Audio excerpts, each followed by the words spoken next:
we're going to start because I like starting on time, and it's 7:01. I'm sure more people will hop in. Thanks for everybody who's here tonight. My name's Christian. I'm the pastor at City Light Vineyard Church, and we are just passionate about, when we don't have COVID restrictions, we try to host different events that are helpful to people who live in our community. And so we've done parenting nights, we've done marriage nights, and we haven't been able to do anything in a while, obviously, because we haven't been able to meet in person. So I reached out to Jessica. This is Jessica Whisler. I'll let her introduce herself in a little bit, but reached out to her a couple months ago, and we're just trying to be creative and think of ways that we can be helpful to people right now. And I know that everybody just needs more excuses to be on Zoom. And so we just wanted to create more opportunities for people to hop on Zoom and enjoy the wonder that is Zoom meetings. And so we're just providing this, and we have another one coming up in a couple weeks for kids, parents of kids with disabilities. We're going to be hosting that the 28th. So I'll tell a little bit more about that at the end. But yeah, so if you're new, because I know we have some people who are coming from Facebook land where we advertised, and you may not know me. My wife and I, we started this church 3 years ago, and we meet in Newark, Delaware. We were kind of church homeless there for a little while because the school we rent is not able to rent to us. But starting this Sunday, we're starting in-person services at the Newark Main Street Movie Theater, which we are pumped about. So we have our online church going on as usual, but we're going to be meeting at the movie theaters as well. So that's pretty exciting. So that's in case you haven't met us before, and we've been a church for 3 years, like I said, and we just really believe in being a positive influence in our community. And so I met Jessica a couple years ago, and we've been able to become friends, and she's got just a real heart for people who are hurting. And so I'll let her introduce herself, and then we'll give you the schedule for tonight, and we'll jump in. So Jess, go ahead. Perfect. Hi, I'm Jessica Whisler. I am a mental health consultant, and I'm also a private practicing psychotherapist. And I'm really, really excited to be here. Like Christian said, I have a heart for helping people. And these are such challenging and difficult times. So I'm really excited to present some hopefully practical things that you guys can use in your everyday life just to feel a little bit better as we sort of go through the rest of this, this pandemic. So I have some slides that I'm going to show. I'm going to do like a mini PowerPoint, and then we're going to take some questions at the end. So I'm going to share my screen right now. Okay, bear with me. And as we're going along, you guys can see that there's a Q&A button at the bottom. And so if you have questions that come up, we'll save them for the end, but so you don't have to remember, if you want to type them in, and then I'll be moderating, I'll select ones to ask Jessica, and I might even try to answer a few, we'll say. So you can be doing that while she's talking. All right, so let's get started. All right, so this first slide, it says the pandemic as a worldwide trauma. I had to include this slide because I work with a lot of people. I work with adolescents and I work with adults, and everybody's really self-critical right now of themselves. And I'm doing that myself sometimes. But people are coming down really hard on themselves. They're saying, I'm so overwhelmed, I can't do this. I didn't do anything all day. I'm home, but I couldn't even do the dishes. So people are being really, really hard on themselves. So I wanted to include a little bit of research to talk about the fact that this pandemic is actually a psychological trauma, and it's classified as a trauma, and it's a worldwide trauma. And I just kind of put in a little bit of information that this is a long-lasting psychological trauma on an unprecedented scale. And just some statistics here that 90% of one or more traumatic, 90% of the respondents in this particular study had one or more traumatic stress symptoms. And nearly 27% are meeting criteria for post-traumatic stress disorder. So I just put this on to start this this presentation off, just to kind of say we're not alone. I want to really normalize those depressive symptoms that you might be experiencing, or symptoms of anxiety that you might be experiencing. You are certainly not alone. Okay, So this is, why are these numbers so high? So why is the rate of post-traumatic stress so high for a lot of us? And there's really two reasons. One, people are experiencing many different types of loss. Friends and family, we're experiencing a disconnect in general, but we're also losing families and friends to the virus. A lot of people are losing their jobs. This is impacting their finances. A lot of people are losing their independence. Many people, unfortunately, are losing their lives or experiencing a lot of health issues. And for most of us, we're losing our social activities and our passions. So there's a lot of loss going on here. And there's also, I didn't include this on the slide, but there's also sort of a bit of a breakdown in the family system. So because there's such a high level of stress, we're experiencing a lot of emotional dysregulation, and that can look like verbal aggression, losing our temper, not being as patient, and this is causing a lot of family discord, and in some extreme cases could be causing domestic violence, child neglect, child abuse. So we're seeing those things as well. And number two, healthy connections and coping skills are some of the primary resiliency factors, helping to mitigate the effects of trauma. So when we look at trauma and we look at how to begin working through trauma, healthy connections and social support is primary. It's one of the things that's proven to be one of the most effective, and that's what we're missing right now. And coping skills, we could be missing, we're missing as well. So these are some of the reasons why the numbers are so high. Okay. So here's the meat of this webinar. How do we take care of our mental health? So I kind of compiled 5 things that I thought were the most important, and we're going to talk through each of them. So number 1 is to stay connected. This is really, really, really important. Social isolation can cause a myriad of mental health complications.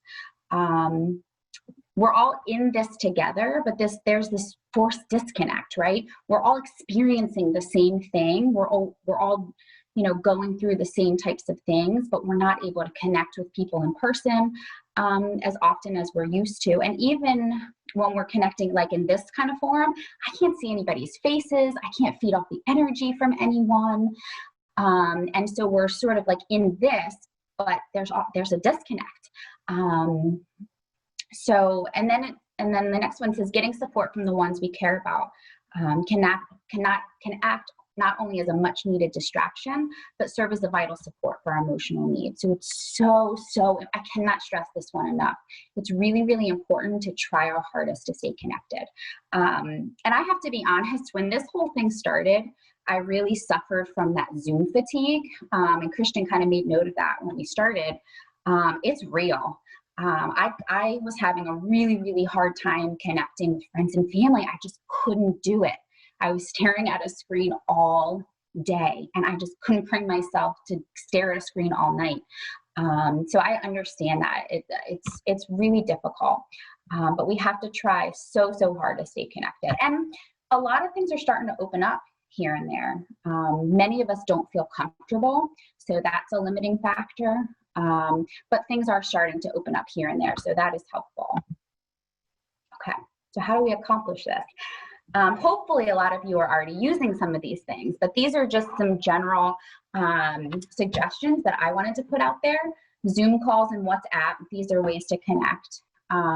Social distancing barbecues or happy hours, just kind of getting that 6-foot distance, but being around people that we care about. There's a lot of Facebook support groups out there, and I apologize, I didn't include any of them here, but there are groups out there that you can get connected with where you can, like-minded people, where you can really connect and talk to them about how you're feeling or what you're going through.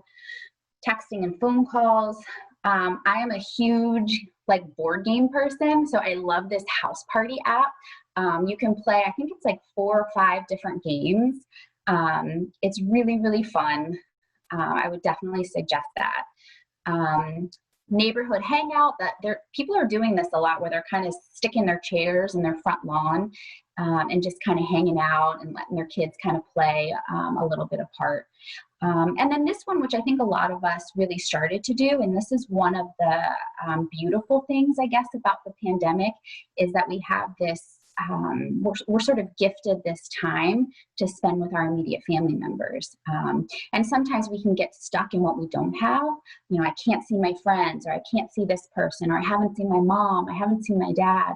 But it's so important to really, take what you do have, and a lot of times for us, this is our immediate family member, and do things that maybe you haven't been able to do before. So I just kind of put some of my favorite suggestions down there. Okay. I didn't originally include this, but I added this later on. So I said there's a disconnect because everyone has their own ideas about what is safe and right. And this has made things for some of us feel divisive. So, especially as we near the election and things like that, you can see social media sort of blowing up. Everybody has their own ideas about what we should be doing.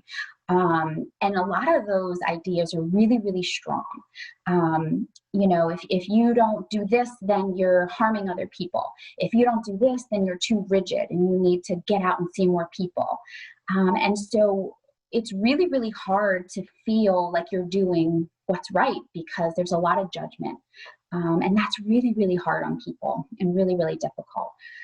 And I said it's hard balancing physical and mental health. And we all fall somewhere on that scale. So I work with a lot of people that say, what am I supposed to do? I don't know what to do here. I don't know what's right. And I don't know what's right either. All I know is that we all have our ideas about what we need, physically and mentally. And we have to think about what that means for us. So some people, physical health is so, so important. I'm not going to see anybody. I'm not going to go near anybody. This is what I need to do for myself and my family. And other people say, listen, if I do that, if I isolate myself in that way, I'm going to lose it. I'm going to have a mental breakdown. I'm not going to be able to handle that. And so you really have to gauge, what's best for you, and be okay doing that. And what I wrote here is this can bring. Oh, yep. Sorry. I didn't have a non-subtle way to do this. I'm going to hop in and just say, while Jess is talking, I'm going to throw up some occasional polls, just so that she can get some feedback. So when you see the poll pop up, just click on it. I think it's anonymous, and then it'll just be a way for us to be giving some feedback to each other. And just so you know, we're all listening, and you're doing a great job, even though it's crazy just to talk to your own face, isn't it? It is, yeah. Thank you. But we're all here, I promise. So I'm gonna just keep an eye out, and don't forget, if you've joined since we started, so look for the polls and also the Q&A. You can click the Q&A button and start asking questions now that we'll answer at the end when she's finished. Okay, keep going. All right. So yeah, this last little piece, I just said this can bring about frustration, anger, disappointment, a lot of helplessness. And that's a really difficult feeling to have when you feel like you're helpless, you're hopeless, and we're feeling a lot of that when we feel like we can't do the right thing or we're not doing the right thing. And I put some practical advice here. I said, how do we manage those emotions? Firstly, take a deep breath. This is so, so important. We can't deal with all of that stuff going on in our head unless we calm our bodies down. I always tell my clients there's this inverse relationship between emotion and clarity. And when our emotion starts rising, our ability to think clearly starts going down. So it starts going like this. And so if we're way up here emotionally, we're not thinking clearly. So it's really important to kind of take a deep breath. And then number two sounds really simple, but it's something that we miss sometimes. We have to be empathetic of our friends, neighbors, community, whoever else is around us. You might assume you know why somebody's making a choice, but it's impossible to know. And so, when we feel this, when we feel like we want to judge somebody, it's important to be empathetic. And then I said it's just unhelpful to your own mental health to make assumptions. And it's much more productive to just focus on yourself and doing what's best for you and your family and trying to remain positive. All right. Number 2, I stress this to my high schoolers all the time. Yes. But this is, yep. There's got to be a way I can nudge you in a technological way. So we got results back and I think if I press that button, you can all see them. Yeah. So that's great. I mean, that's exactly what you were just talking about, the first one, right? So, 7 out of 9 felt somewhat or not connected. So that's exactly, I think you're hitting the nail on the head. There's a little bit of feedback for you and for all of us to be thinking about that first one. So I might throw up another poll or two as we go. Did it distract you, Jess, when I did that? No, it came up. I just minimized it. So you're fine. You nudge, you bump, you come in all you want. Okay. All right. Thanks. Of course. Keep going. Okay. All right. So there's this routine. So what I wrote here is a stay-at-home order can cause one to become distracted, unfocused, and create a natural decline in productivity. When this first all started, I don't know if you experienced this, but I did it to some degree. I don't know what I did in the day. I have no idea what I did in the day. I was here. My kids were here. The housework was here, but I was very unproductive. And that is completely normal. Creating a routine is the best way to mitigate that. And I wrote here, this can lead to guilt, anxiety, and depression. So when you keep thinking about what am I accomplishing? I'm not doing anything. I'm just, I'm laying around. I can't feel motivated. This can lead to a lot of negative emotion and self-criticism. So creating a routine not only allows you to lay out your day so that you can accomplish what you intend, but carve out time for self-care, which is so, so important. And I'm going to be talking about that really soon. I also want to be sort of a geek for a minute. I am a trauma therapist. I specialize in trauma. And so I just wanted to put a little bit of information out there. I hope this is useful to you guys, but I wanted to help you understand what's actually going on in your brain and why this routine is so, so important. So the first thing I wrote here is a routine helps you stay focused because all of the stress and anxious thought is causing an overload in your brain. And when that's happening, your amygdala, which is right at the back of your brain, is firing off, and it's actually shutting down the front part of your brain, which is that prefrontal cortex. And that prefrontal cortex is responsible for memory, organizational thought, emotional regulation, impulse control, all of these things that we need so much when we're dealing with a stressful situation. So I just wanted to put this out there because I wanted to give you insight as to why this is getting motivated, being organized, why all of this stuff is so hard right now when you're dealing with a high level of stress. This is the way that your brain is reacting to what is the trauma or what your brain sees as a threat. So this bottom thing is that a routine takes you on autopilot. And I like to use the example of driving home. You're listening to your music and all of a sudden you're home and you have no idea how you got there. That is a really great example of your brain on autopilot. But if you create your day like that and you structure a routine and you do the same thing every day over and over and over again, even if your brain's disorganized, your body's moving through the motions. And so it doesn't require a lot of thought as you go through these things that you would normally go through on a day. So cannot stress the routine enough. Getting on a consistent sleep schedule is so important. Consistent, adequate, and restful sleep is a vital part of your mental health routine. And we tend to have less emotional control when we decrease basic needs, such as sleep and proper nutrition. And I had to put the hangry. I know we've all experienced that at some point. If we're really, really hungry, then we're not emotionally in control. If we're really, really tired, we're not emotionally in control. So it's really important to think about those basic needs and make sure those are being met when we're talking about that emotional control. All right. Disconnect from devices. This is very, very important and very, very hard to do. I put 2 things on here. I said spending too much time surfing the web, firstly, reinforces fear and negative thoughts. This is what I was talking about a few minutes ago in terms of social media and getting on the web. There is so much negativity. And when you're going through something like a trauma, and I'm just going to put my personal life out there for a second. I lost my husband a little while ago. And as his health was declining, I could feel it was just bad news after bad news after bad news after bad news. And your anxiety is spiking, spiking, spiking. So every time you're sort of looking at social media or you're looking at the news and there's nothing positive, it's reinforcing that fear and anxiety. And then this is the primary culprit in the distraction we just discussed. I can't tell you how many talks I've had with adolescents about putting the device away. These kids are now in school and they're expecting to be Zooming and doing the work and doing the homework, and they're getting lost in their phones. So it's really, really important to try and minimize our time on devices. And this is keeping us from connecting with people as well. Okay, trying to move quick. I'm conscious of the time, Christian. Okay, so number 4 is managing your stress. I've said this a couple of times already, but our stress levels are on overload right now.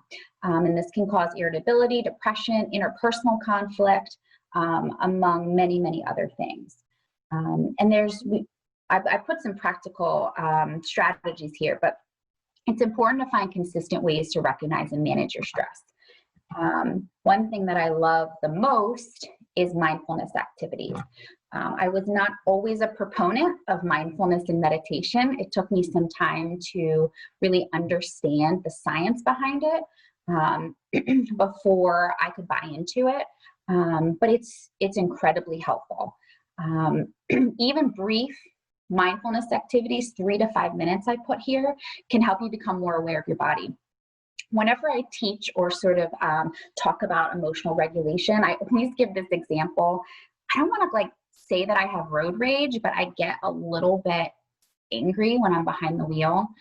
And sometimes I won't even realize that I'm getting that upset, but I'll look at my knuckles on the wheel and they're white. And so my body has already responded to what's going on in my brain and in my subconscious. So my body's reacting to what's going on before my brain has a chance to catch up. And so engaging in these mindfulness activities is making us really aware of our bodies. You know, sometimes when we're stressed, our shoulders will be up, or our arms will be clenched, or our legs will be clenched. It's important to be mindful of those things and be like, whoa, whoa, whoa, my body's showing me that I'm really anxious right now. I have to take a deep breath and relax. And engaging in this will kind of train your brain to be aware of those types of things. So grounding is I'm going to go over these really quickly. Grounding is a really easy exercise when you're feeling really stressed out or there's a lot going on in your brain and you can't seem to get negative thoughts to stop. Grounding means just kind of taking a second and focusing on one of your 5 senses. I like to focus on smell. So, you can kind of smell what's going on in the air, or, put some lavender by your nose or something and kind of just focus on the smell. You can focus on the touch. You can kind of touch whatever's around you and just think about whether it's smooth or hard. And what all of this is doing is it's thought stopping. So all that stuff that's going on in your head, it's kind of rolling around, taking you down this negative spiral. Grounding stops everything and pulls you out of your brain and puts you into the environment. And then you can start to get control over those thoughts. Visualization is thinking of a great place. Think about the beach, picture the sand, picture the sun, feel the sun, just kind of engage all your senses when you're doing visualization. Body scan is simply sort of tightening and releasing each body part from your head all the way to your toes. This is also good if you're having trouble sleeping. I bet if you do that, you'll fall asleep a lot quicker. Yoga is really great. It's kind of getting you out of your head, making you focus on the body movements and what your body's doing. And then meditation. Okay. Write in a journal. This is so therapist cliche. I get that. I know that. But I do this. I think it's great. Writing in a journal is really, really helpful. Sometimes, especially during these times, we can't talk to other people about what's going on in our head. We don't want to feel judged. We just don't want to say it. And so writing in a journal is so important. When everything's stuck in our head, it gets distorted, it gets messed up, and it becomes overwhelming. A lot of times, if you just take whatever's in your head and put it down on paper, it makes it organized and somehow so much more manageable. And it helps you take a practical look at it and say, whoa, like all of that was going on in my head, but this is like distorted. This is not accurate. Some of this is not even true. And so I really, really suggest writing in a journal. It's extremely helpful. And then you can find coping skills online. There's hundreds and hundreds of different coping skills. But these are just some of the ones that I put down. Number 2 is go for a drive. I have given this coping skill to so many of my clients. I tell them, you're stuck in the house with all your family. I know you love them dearly, but get out. Go to Dunkin' Donuts, get a coffee, go for a drive, take a look at the leaves, just get out for a little bit. Go drive down to the beach if you have the time. It's really, really helpful. Cook a healthy meal, go for a run or walk. Like I said, there's hundreds and hundreds of different coping skills, and coping skills are very individualistic. So what works for one person isn't going to work for you. So you have to try a couple things out and see what helps you. Okay. All right. So this last one I had to put on here. I said be aware if things escalate and you need help.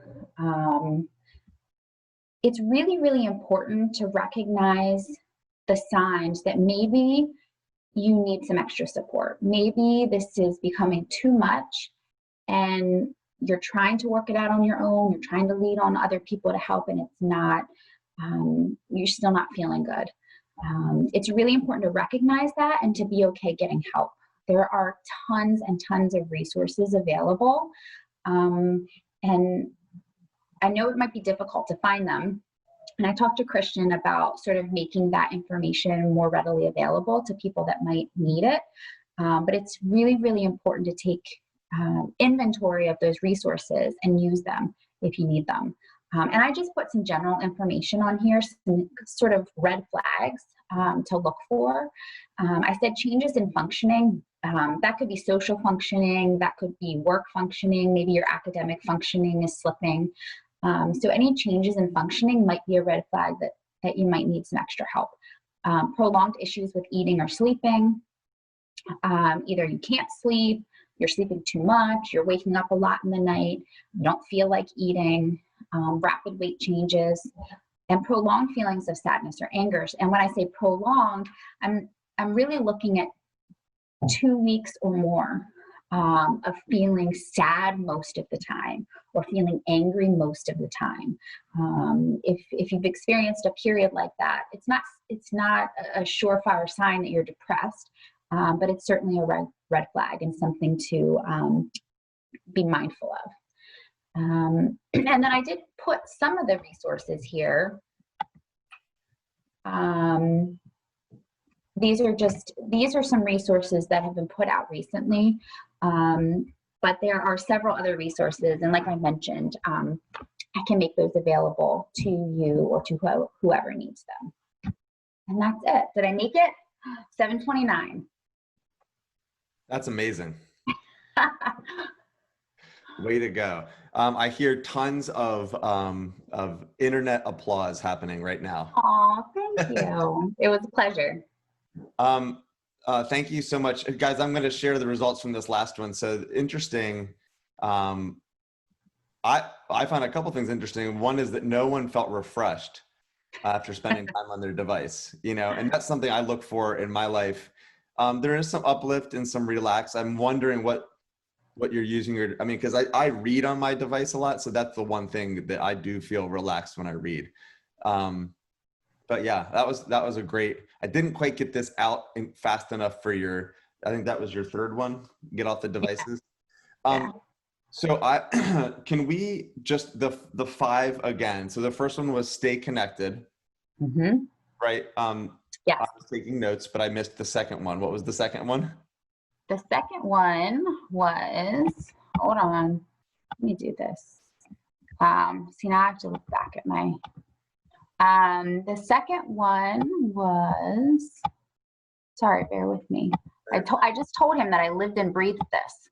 I said that I do this every single day and I can't come up. Oh, create a routine. Routine, that's right, okay. Yep. And devices and then grounding exercises, and then watching for escalation. And we, at the end, we'll actually might as well, let's just do it right now in case people hop up, but we're going to be doing Q&A.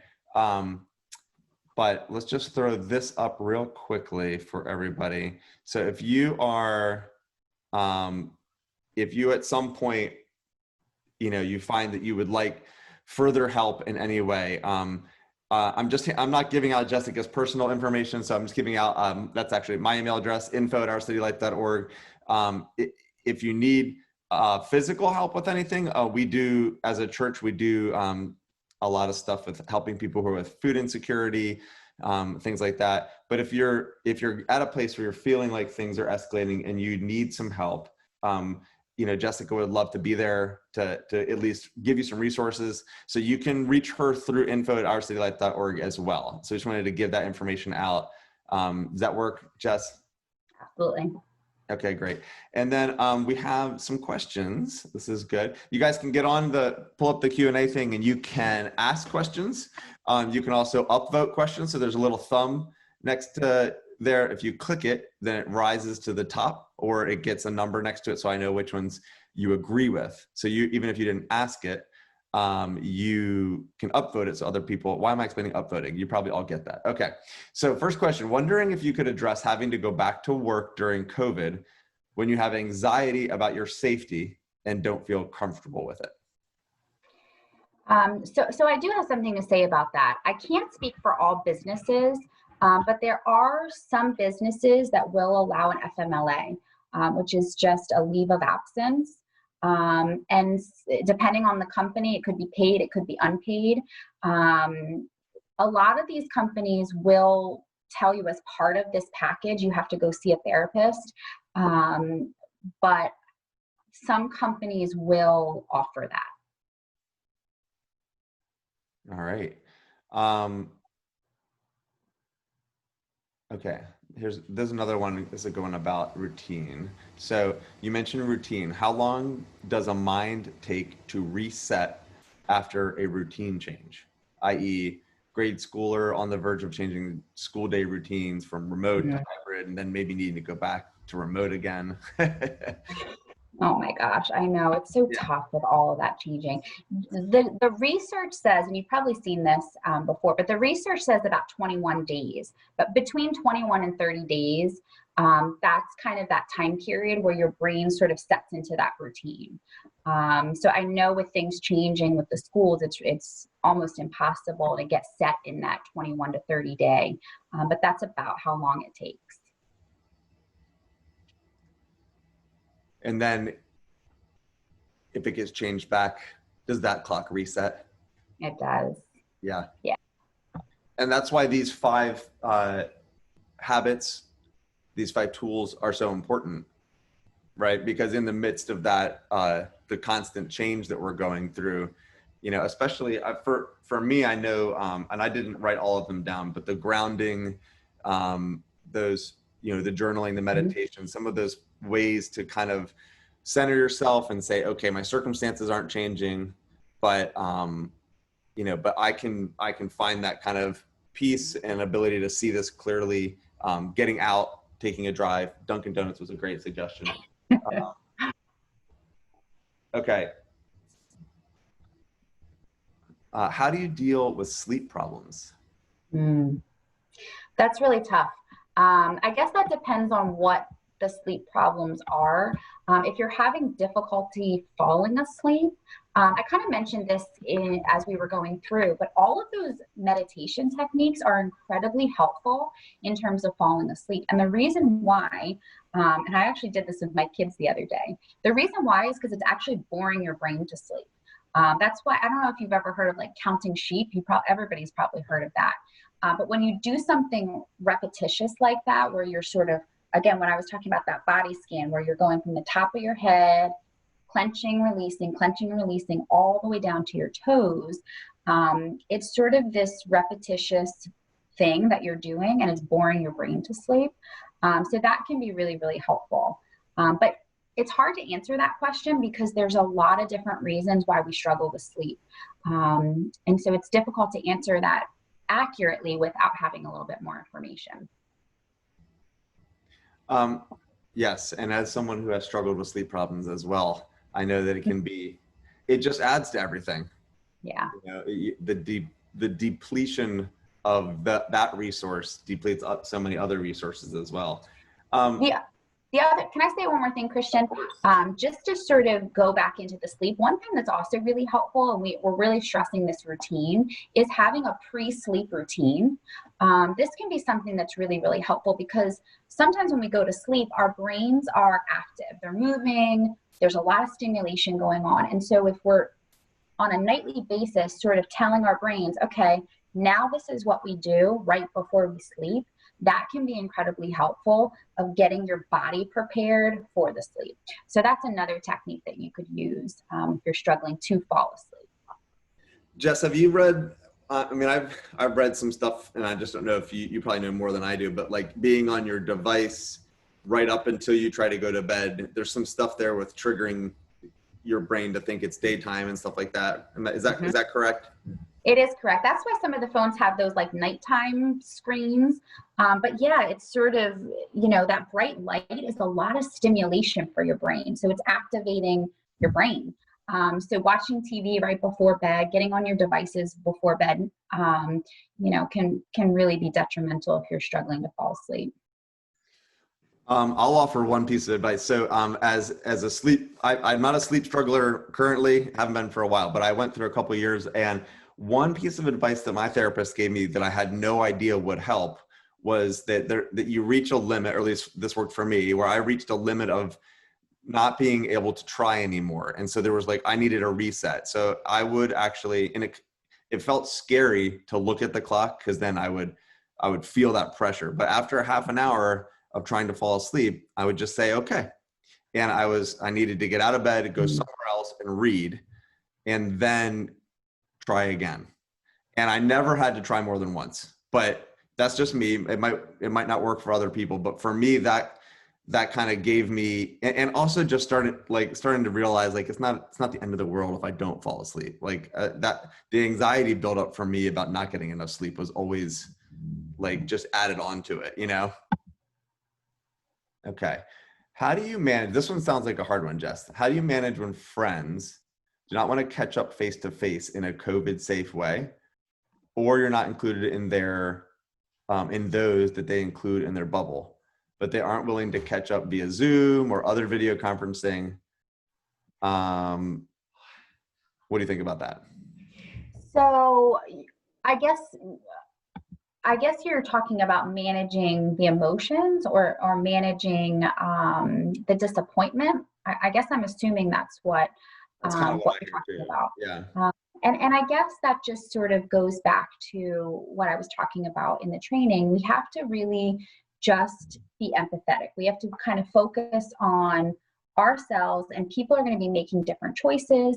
People might be including us, not including us for many different reasons. I actually, I went through that myself. My best friend was not including me in some things, which was really, really hard on me for a while. And I struggled with that. And when we finally talked about it, what she told me is that I was around my sister who was in a hospital, and so she just didn't feel comfortable. And I hadn't made that connection myself. I just felt isolated and left out. And so I think it's important to just kind of, when those negative thoughts come in, that negativity comes in, and we say, why aren't they doing this? Like, they don't like me. Just try and think about it a different way, a way that's more helpful to you. Mm-hmm. So reframe it, Yeah. so that it doesn't become something that, because it can be easy to obsessively think about that. Absolutely. Absolutely. What you did was good. You know, you had an honest conversation about it too. So communication, you know, even I think that it's hard to want to communicate about that stuff, but I think that's an important tool that we can use as well that prevents that misunderstanding. We have another one here. How do you help someone realize, I haven't read this yet. I should read it first. Hold on. Okay. Can you read it too?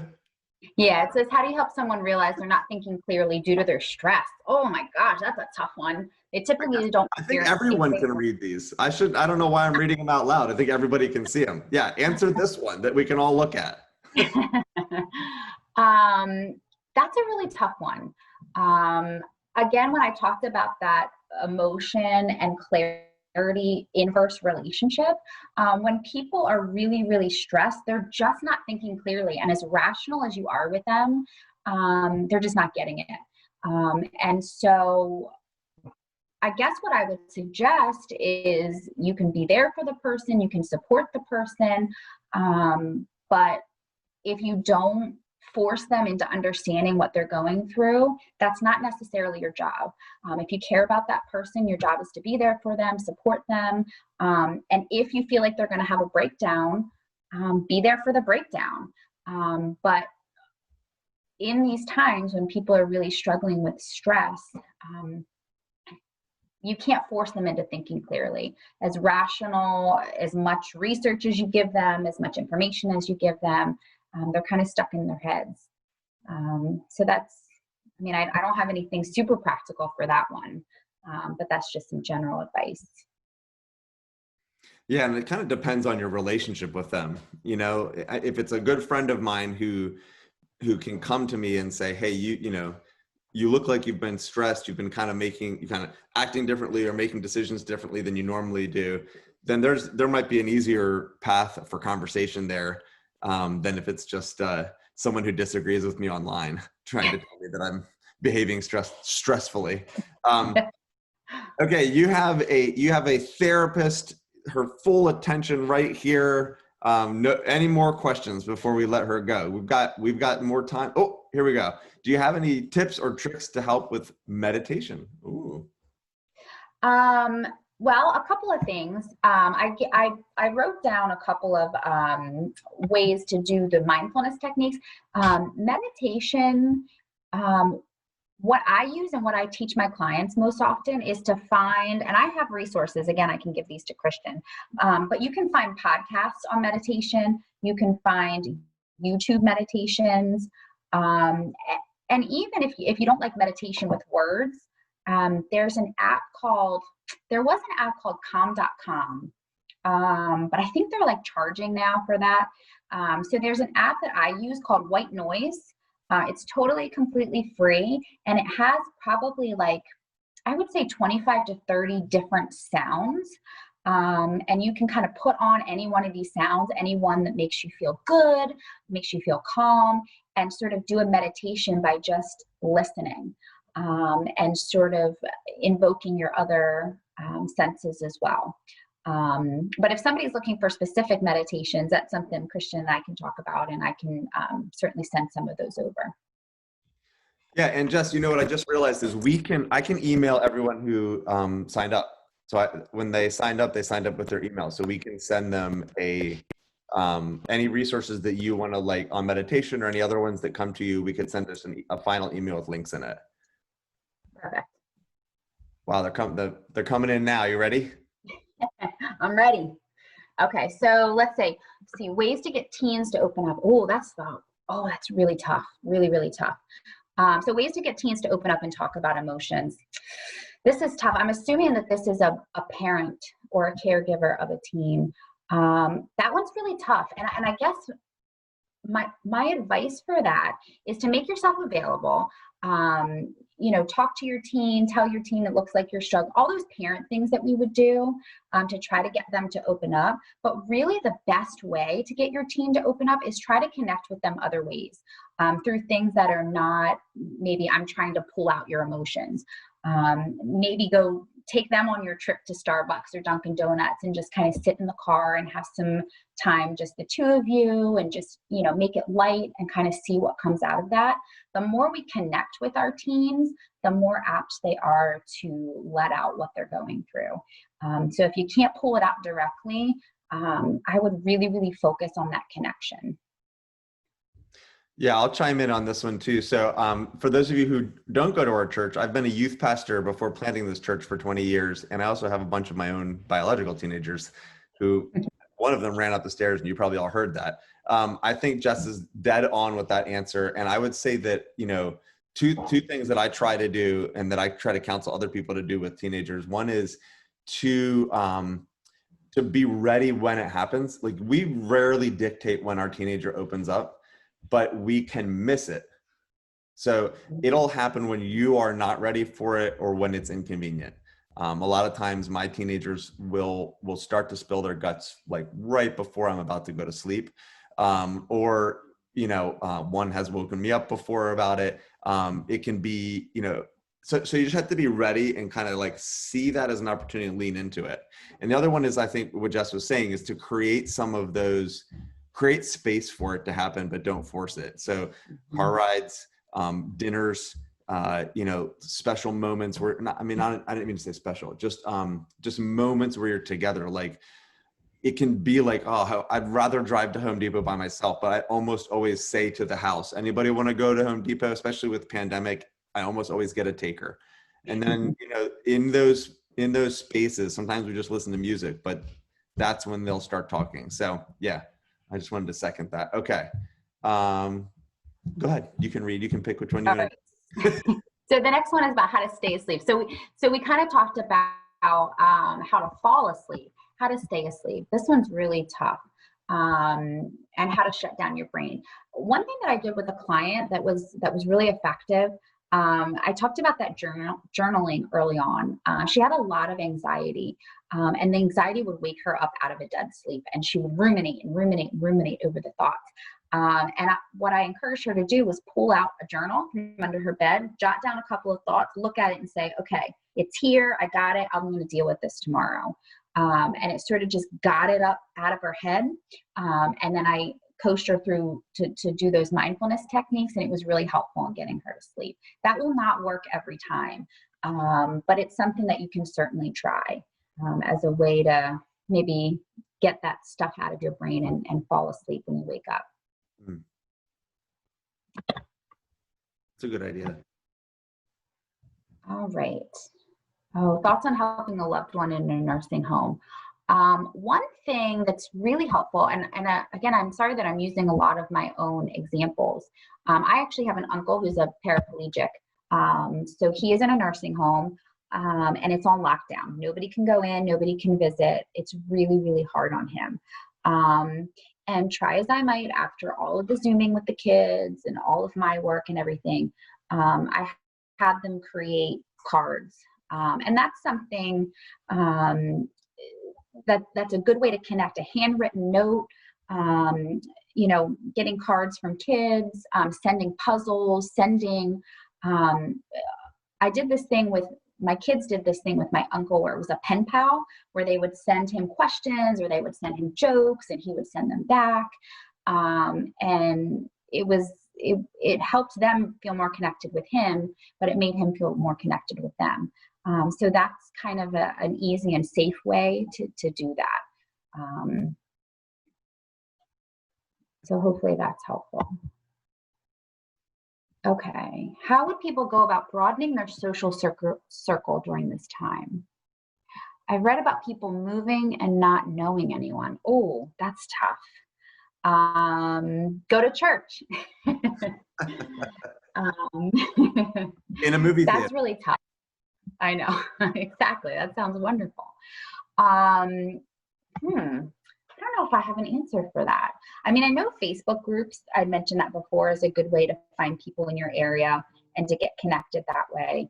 I don't know, Christian, do you have any thoughts about that? If you're moving to an area that you don't know anyone at all and you can't go out, how you would get connected with people? Yeah, I mean, I guess that some depends on what the restrictions are, where you're moving to. I find for me that I meet people through volunteering and also through my kids. So, I mean, if you have kids, getting them into sports and things like that is a way to meet people. And I've made some really good friends through my kids playing sports. And, it takes a little bit of like when I'm on the sideline, actually being a friendly person and not, part of me wants to just be like, but yeah, then getting involved with stuff that I believe in is what, whether that's church, which obviously that's where I make most of my relationships. And, at our church, we create small groups on purpose for this very reason, because people are lonely. We create virtual small groups and in-person ones right now. So I think that's a great resource. But if you're not religious, you can find a lot a lot of things that you believe in that you can volunteer at, that, so pick a cause that you're passionate about and you can find a group to make some friends at, that's what I would follow your passion a little bit. There's also a lot of, I keep going back to Facebook, but there's a lot of groups that are healthy groups where they're doing like yoga online, or they're going for walks in a park online, or, they're running online. So there's different groups like that you could kind of get involved in and connect with people that way too. But that's a really tough one. I can imagine that would be really difficult. That's a good idea though, Jess. And I know that that's something Facebook is pushing is the group stuff right now.